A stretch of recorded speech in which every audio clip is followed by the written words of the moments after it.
ನಮಸ್ತೆ. 2025ರ ಕೊನೆಯ ದಿನಕ್ಕೆ ನಿಮ್ಮೆಲ್ಲರಿಗೂ welcome and happy new year in advance. ಹೌದು, ಯುಗಾದಿ ಹಬ್ಬನೇ ನಮ್ಮ ಹೊಸ ವರ್ಷ. ಆದರೆ ಕ್ಯಾಲೆಂಡರ್ ಬದಲಾಯಿಸೋಕ್ಕೋಸ್ಕರನಾದರೂ ನ್ಯೂ ಇಯರ್ ಹೇಳೋಣ. ಇದೇನಿದು ಇಷ್ಟು ಬುಕ್ ಇಟ್ಕೊಂಡು ಕೂತಿದ್ದೀನಿ ಅಂತ ನೋಡ್ತಾ ಇದ್ದೀರಾ? ನಿಮ್ಗೆ ಆಲ್ರೆಡಿ ಗೊತ್ತಾಗಿದೆ. ಎಸ್, 2024 ಜನವರಿ 1ನೇ ತಾರೀಕಿಂದ ಸ್ಟಾರ್ಟ್ ಆದಂತಹ ಪುಸ್ತಕಗಳಿಂದ ಹಿಡಿದು 2025 ಡಿಸೆಂಬರ್ 30 ತನಕನೂ ಓದಿದಂತಹ ಪುಸ್ತಕಗಳ ಒಂದು ಲಿಸ್ಟ್ ಇಲ್ಲಿದೆ. ಓಕೆ, ಅದರ ಹೆಸರುಗಳು ಹೇಳ್ತಾ ಹೋಗ್ತೀನಿ. ಹೆಸರೇ ತುಂಬ ಟ್ರಾನ್ಸ್ಫಾರ್ಮೇಷನ್ ಕೊಡುತ್ತೆ ನಿಮಗೆ ಅನ್ನೋ ಕಾರಣಕ್ಕೆ ಇದನ್ನು ಇಟ್ಕೊಂಡಿದ್ದೀವಿ. 2 ವರ್ಷದಲ್ಲಿ ಒಟ್ಟು ನಾವು 30 ಪುಸ್ತಕಗಳನ್ನು ಓದಿದ್ದೀವಿ. ಎಲ್ಲ ಬೆನ್ ತಟ್ಕೊಳ್ಳಿ. ಯಾರ್ಯಾರು 30 ಪುಸ್ತಕಗಳನ್ನು ಕಂಪ್ಲೀಟ್ ಮಾಡಿದ್ದೀರಾ ಕಮೆಂಟ್ ಬಾಕ್ಸಲ್ಲಿ 30 ಅಂತ ಹಾಕ್ತೀರಾ. ಯಾರೆಲ್ಲ ಎಲ್ಲ ಎಪಿಸೋಡ್ಸ್ನ ನೋಡಿದ್ದೀರಾ ಅವರು 30 ಅಂತ ಹಾಕಬೇಕು. 30 ಪುಸ್ತಕಗಳನ್ನು ನಾನು ಕೇಳಿಸ್ಕೊಂಡಿದ್ದೀನಿ ಅನ್ನೋರು 30 ಅಂತ ಹಾಕಬೇಕು.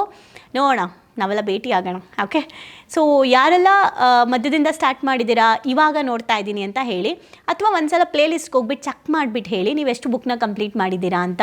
20ನೋ 10ನೋ 3ನೋ 4 ತೊಂದರೆ ಇಲ್ಲ, ಯಾರಿಗೂ ಕಾಂಪಿಟೇಷನ್ ಕೊಡೋದು ಬೇಡ. ಬಟ್ ಎಲ್ಲನೂ ಓದೋದ್ರಲ್ಲಿ ಎಷ್ಟು ತಿಳ್ಕೊಬೋದು ಅಂತ ಹೇಳಿ.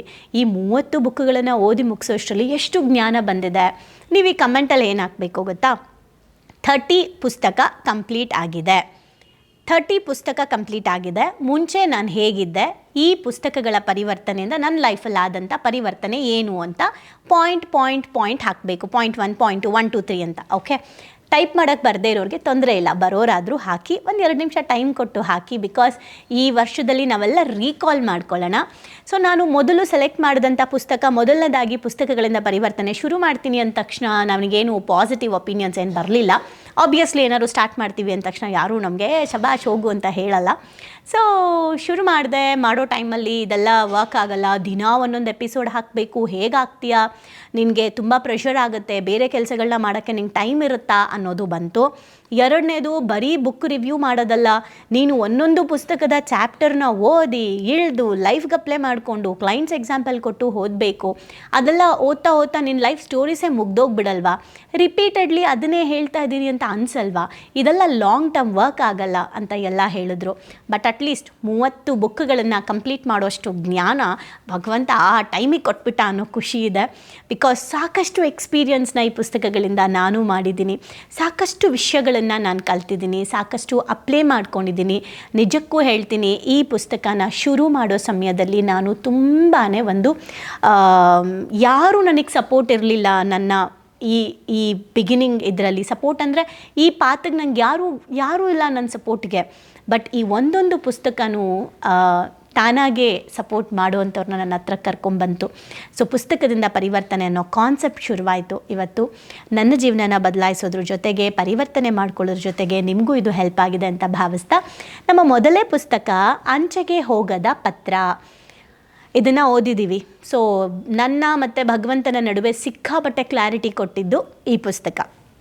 ಎರಡನೇದು, ಆಸೆ ಪಡು ಸಾಧಿಸು. ಅಂದರೆ ಆಸೆ ಪಡೋದಲ್ಲ ಇಂಪಾರ್ಟೆಂಟ್, ಅದನ್ನು ಸಾಧಿಸಬೇಕು. ಆಸೆ ಅಂದರೆ ಹೇಗಿರಬೇಕು ಆ್ಯಕ್ಚುಲಾಗಿ ಅಂತ ಅರ್ಥ ಮಾಡಿಸ್ತು ಸದ್ಗುರು ಅವರ ಪುಸ್ತಕ. ಮೊದಲನೇದು ಮಹಾತ್ರೇಯ ಅವರ ಪುಸ್ತಕ.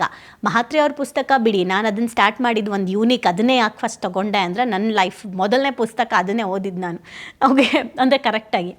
ನೆಕ್ಸ್ಟ್ ಬಂದು ರಾಬಿನ್ ಶರ್ಮಾ ಅವರ ನೀನು ಸತ್ತರೆ ಅಳುವವರು ಯಾರು. ಅದಂತೂ ನಮ್ಮ ಯೂಟ್ಯೂಬ್ ಚಾನಲಲ್ಲಿ ಸಿಕ್ಕಾಪಟ್ಟೆ ಪೀಪಲ್ಗೆ ರೀಚ್ ಆದಂಥ ಒಂದು ಬುಕ್ಕು. ಅಂದರೆ ತುಂಬ ಜನರಿಗೆ ಟ್ರಾನ್ಸ್ಫಾರ್ಮೇಷನ್ ತಂದಂಥ ಪುಸ್ತಕ. ಅದಾದಮೇಲೆ ಸೋಲೆಂಬ ಗೆಲುವು ಅಂತ ಹೇಳಿ ದೀಪಾ ಹಿರಗುತ್ತೆ ಅವರ ಪುಸ್ತಕನ ನಾವು ಓದಿದ್ವಿ. ಆಮೇಲೆ ಈ ತಪ್ಪು ನೀವು ಮಾಡಬೇಡಿ ಅಂತ ಹೇಳಿ 66 ಪ್ರಾಕ್ಟಿಕಲ್ ಥಿಯರಿಗಳು ಅಂತ ನೋಡಿದ್ವಿ. ಆಮೇಲೆ ರಂಗಸ್ವಾಮಿ ಮೂಕನಹಳ್ಳಿ ಅವರ ಹಣ ಏನಿದು ನಿನ್ನ ವಿಚಿತ್ರ ಗುಣ ಅನ್ನೋದ್ರ ಬಗ್ಗೆ ತಿಳ್ಕೊಂಡ್ವಿ. ತಂದೆ ತಾಯಿ ದೇವರಲ್ಲ, ಪ್ರೀತಿಸಿ ಪೂಜಿಸಬೇಡಿ ಅಂತ ಒಂದು ಓದಿದ್ವಿ. ಆಮೇಲೆ ಉಪೇಂದ್ರ ಅವ್ರದ್ದು ಪುಸ್ತಕ ಇದನ್ನು ಓದಬೇಡಿ ಅನ್ನೋದನ್ನು ಓದಿದ್ವಿ. ಅದಕ್ಕೆ ಉಪೇಂದ್ರ ಅವರು ನಮಗೆ ಫೀಡ್ಬ್ಯಾಕ್ನ ಕಳಿಸಿದ್ದಾರೆ. ಆ್ಯಂಡ್ ಉಪ್ಪಿಗಿಂತ ರುಚಿ ಬೇರೆ ಇಲ್ಲ ಅಂತ ಲೈಫ್ ಬಗ್ಗೆ ಚಿಕ್ಕದಾಗಿ ಮೂವಿಗಳಲ್ಲಿರುವಂತಹ ಡೈಲಾಗ್ಸ್ನ ತೊಗೊಂಡು ಅದರಿಂದ ಏನು ಕಲಿಯೋದಿದೆ ಅಂತ ಮಾಡಿರುವಂಥದ್ದು, ಅದನ್ನು ನಾವು ಓದಿದ್ವಿ. ಅದನ್ನು ರಾಮಸ್ವಾಮಿ ಹಲಕೋಡು ಅವರು ಬರೆದಿರುವಂಥದ್ದು, ಹುಲಕೋಡ ಅವರು ಬರೆದಿರುವಂಥದ್ದು. ಹುಲುಕೂಡು, ಓಕೆ, ರಾಮಸ್ವಾಮಿ ಹುಲುಕೂಡು. ನಾನು ಬೈ ಮಿಸ್ಸಾಗಿ ಏನಾದ್ರು ತಪ್ಪೇಳ್ರೆ ದಯವಿಟ್ಟು ಬೇಜಾರು ಮಾಡ್ಕೊಂಬೇಡಿ, ಮನಸ್ಸಲ್ಲಿ ಕ್ಲಿಯರ್ ಆಗಿರುತ್ತೆ. ಓಕೆ, ಆಮೇಲೆ ಸ್ವಲ್ಪ ಮಾತಾಡಿ ಪ್ಲೀಸ್ ನಮ್ಮ ವಿರೂಪಾಕ್ಷ ದೇವರ ಮನೆ ಅವರ ಪುಸ್ತಕ. ಚಿಂತೆ ಬಿಡಿ ಚಿಲ್ ಮಾಡಿ ಶ್ವೇತಾ ಬೀಡೆ ಅವರ ಪುಸ್ತಕ, ಒಂದು ಕತೆ ಹೇಳ ಸೊ ರಾಜಮ್ಮ ಅವರ ಪುಸ್ತಕ, ರೀಸ್ಟಾರ್ಟ್ ಅನ್ನೋ ಒಂದು ಪುಸ್ತಕ ವಾಗೇಶ್ ಕಟ್ಟಿ ಅವರ ಪುಸ್ತಕ, ಆಮೇಲೆ ಯಶೋ ಮಾರ್ಗ ಗಿರೀಶ್ ಶ್ರೀ ಮೇವುಂಡಿ ಅವರ ಪುಸ್ತಕ, ಆಮೇಲೆ ಸ್ಫೂರ್ತಿ ರಾಮಾಯಣ 1, ಸ್ಫೂರ್ತಿ ರಾಮಾಯಣ 2, ಅಯೋಧ್ಯಕಾಂಡ ಬಾಲಕಾಂಡ ಜಗದೀಶ ಶರ್ಮಾ ಸಂಪಾಸರ್ ಅವರ ಪುಸ್ತಕ, ಹಾಗೆ ಅವ್ರದ್ದೇ ಜಗದೀಶ ಶರ್ಮಾ ಸಂಪಾಸರ್ ಅವರ ಪುಸ್ತಕ ಆತ್ಮಗುಣ, ಯಕ್ಷ ಪ್ರಶ್ನೆ, ಭಗವದ್ಗೀತೆ, ಕಲಿಸುವ 24 ಗುರುಗಳು. ಒಟ್ಟು 1, 2, 3, 4, 5, 6 ಪುಸ್ತಕ ನಾವು ಜಗದೀಶ ಶರ್ಮಾ ಸಂಪಾಸರ್ದು ಓದಿದ್ದೀವಿ. ಓಕೆ, ಆಮೇಲೆ ನೆಕ್ಸ್ಟು ನೀನಿಲ್ಲದೆ ನನಗೇನಿದೆ ವಿರೂಪಾಕ್ಷ ದೇವರಮನೆ ಸರ್ ಅವರ ಪುಸ್ತಕ, ಆಮೇಲೆ ಸ್ಕೂಲ್ ಫೋಬಿಯಾ ಭಂಡಾರಿ ಅವರ ಪುಸ್ತಕ, ಮಕ್ಕಳ ಹತ್ರ ಮಾತಾಡಿ ಪ್ಲೀಸ್ ವಿರೂಪಾಕ್ಷ ದೇವರಮನೆ ಸರ್ ಅವರ ಪುಸ್ತಕ, ಕಣ್ಣಿಗೆ ಕಾಣುವ ದೇವರು ವಿರೂಪಾಕ್ಷ ದೇವರಮನೆ ಅವರ ಪುಸ್ತಕ, ಆ್ಯಂಡ್ ಒತ್ತಡ ಮುಕ್ತ ಜೀವನಕ್ಕೆ 101 ಮ್ಯಾಜಿಕ್ ಮಂತ್ರಗಳು ಡಾಕ್ಟರ್ ಶ್ವೇತಾ BC ಅವರು. ಹಾಗೆ ಅದಾದ ಮೇಲೆ ಇದರ ಮಧ್ಯದಲ್ಲಿ ಸುಪ್ತ ಮನಸ್ಸಿನ ಸಾಮರ್ಥ್ಯ ಅಂತ ಡಾಕ್ಟರ್ ದೀಕ್ಷಿತ ವಾರ್ಕಾಡಿ ಅವ್ರ ಪುಸ್ತಕ ಇದೆ. ಅದು ನಾನೆಲ್ಲ ಬರೆದಿಟ್ಟಿದ್ನಲ್ಲ ಪಾಯಿಂಟು, ಯಾರೋ ಆ ಬುಕ್ನ ತೊಗೊಂಡೋಗ್ಬಿಟ್ಟಿದ್ದಾರೆ, ನಂಗೆ ಗೊತ್ತು ಯಾರು ತೊಗೊಂಡೋಗಿದ್ದಾರೆ. ಅದ್ರಲ್ಲಿ ಬರೆದಿರೋದನ್ನ ನೋಡ್ಕೋಬೇಕು ಅಂತ ತೊಗೊಂಡೋದ್ರು, ಕೊಡ್ತೀನಿ ಅಂದರು, ಕೊಟ್ಟಿಲ್ಲ. ಓಕೆ, ಸೊ ನೆಕ್ಸ್ಟ್ ಬಂದುಬಿಟ್ಟು ನಾವು ತುಂಬ ಸಿಂಪಲ್ ಆಗಿರುವಂಥದ್ದು ಯಾವುದದು ಬದುಕು 1 ಮಿನಿಟ್ ಪ್ಲೀಸ್ ಅಂತ ಹೇಳಿ ಅದನ್ನು ನಾವು ಓದಿದ್ವಿ, ಮಲ್ಲಿಕಾರ್ಜುನ್ ಸರ್ ಅವರು ಬರೆದಿರೋ ಪುಸ್ತಕ. ಆಮೇಲೆ ಮತ್ತೆ ಡಾಕ್ಟರ್ ವಿರೂಪಾಕ್ಷ ದೇವರಮನೆ ಸರ್ದು ಓ ಮನಸ್ಸೆ ತುಸು ನಿಧಾನಿಸು ಅಂತ ಓದಿದ್ವಿ.